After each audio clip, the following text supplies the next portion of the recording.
Hello, I wanted to do a quick video about the David Foster Wallace and the David Zinczenko's. I didn't mean to have both Davids, but David Zinczenko's essay, Consider the Lobster and Don't Blame the Eater.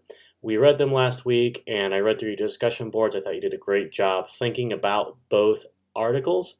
And then I responded to all of your reflections individually, so you got credit for the discussion board just for doing it, but I did read them. And then points and responses for your reflections. So make sure you read those because it's very interesting.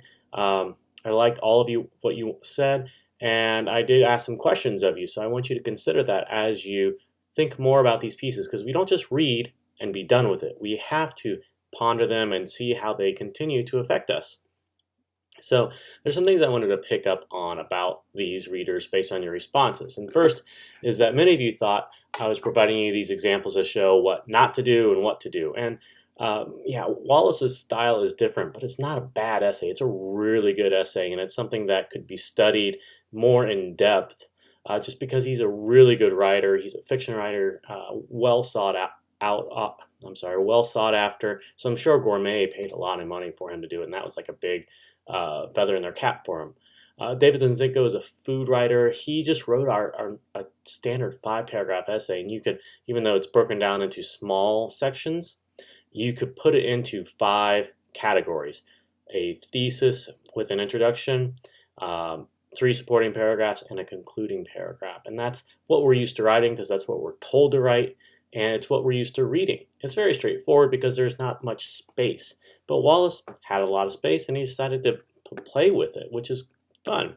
It's not well organized at first because we're not sure how to read it. We have to really put ourselves in a different perspective.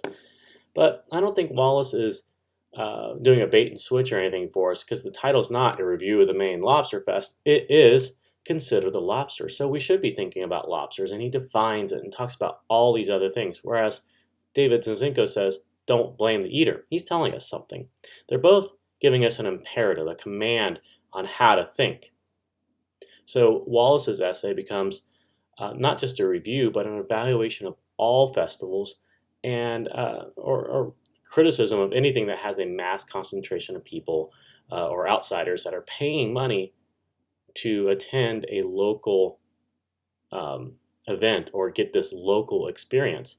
You know, that's his rant about tourism in those footnotes, and it's kind of funny that it's in there, but we read that first paragraph and we automatically think, okay, this essay is not what I'm expecting, and you have to change your gears to think.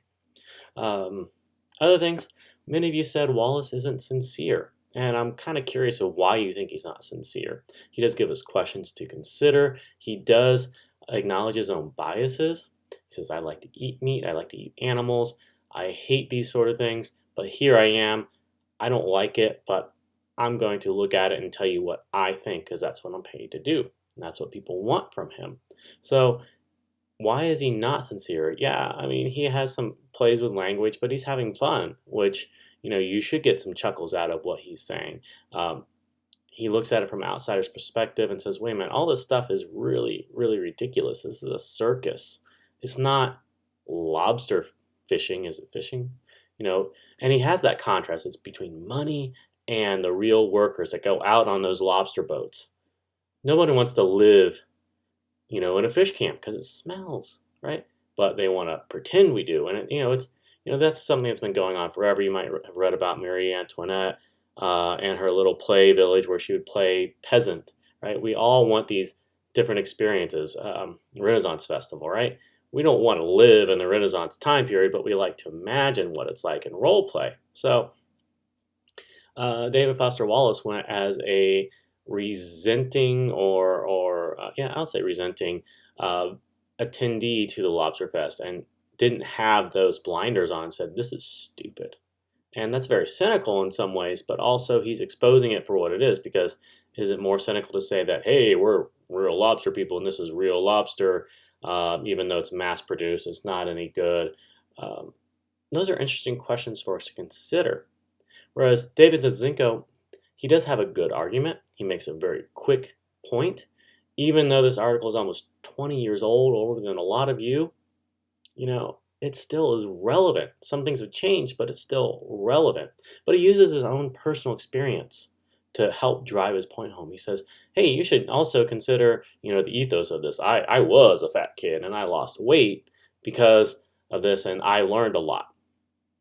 But is that really fair to say that because I did it, you can do it too? It's like one of those diet commercials, right?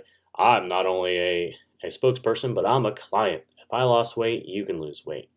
Not everybody can, and he does kind of show that. He does say not everybody was as fortunate. So, a couple other things. Some of you felt these pieces were biased, which I found interesting. They were argumentative. Just because they're argumentative doesn't mean they're biased. Yes, you can have a side. Both authors did show opposing points of view.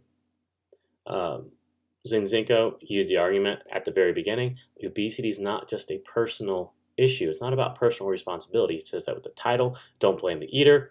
And he says it in that first paragraph, whatever happened to personal responsibility. And he uses that for a jumping off point. He says, yeah, you might think this, but really let's reconsider it. Wallace, yeah, sometimes, he doesn't like what he's doing. And he's kind of like this petulant, reluctant child who's all like, I'm not going to do a review because I hate this. But he does ask us questions, and he gives us a lot of arguments for us to consider. He asks us to define what is acceptable. He doesn't give us the answer. He just says, is it okay? And what do we mean by okay? Right? And those are those questions that we should be asking because we are disconnected from our food chain. And any of you who live on a farm know this. If you live on a farm, you're interactive with those animals, and you know what it takes to get that animal, whether you're raising it for milk or raising it for meat, from birth to its end state.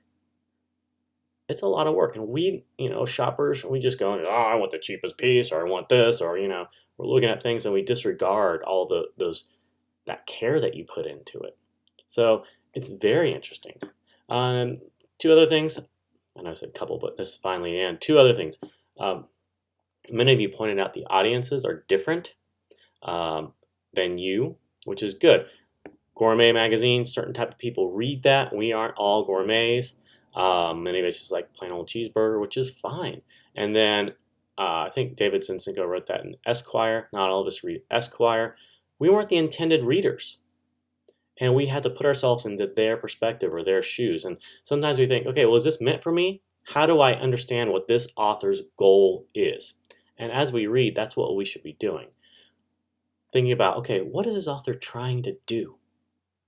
And then not transversely, whatever, I can't figure out the word. But on the opposite side, we should think about, okay, as a writer, what do my readers need to know? So these are good articles for us to look at, to think about the interplay between the writer and the reader. And then finally, both articles are asking us to think differently. And I like that. I think you all are thinking differently, so that's great. So I hope this video helps out a little bit. I know it's 8:30, 8 minutes and 30 seconds, a little long, but hopefully you can fast forward through the boring bits. All right, take care.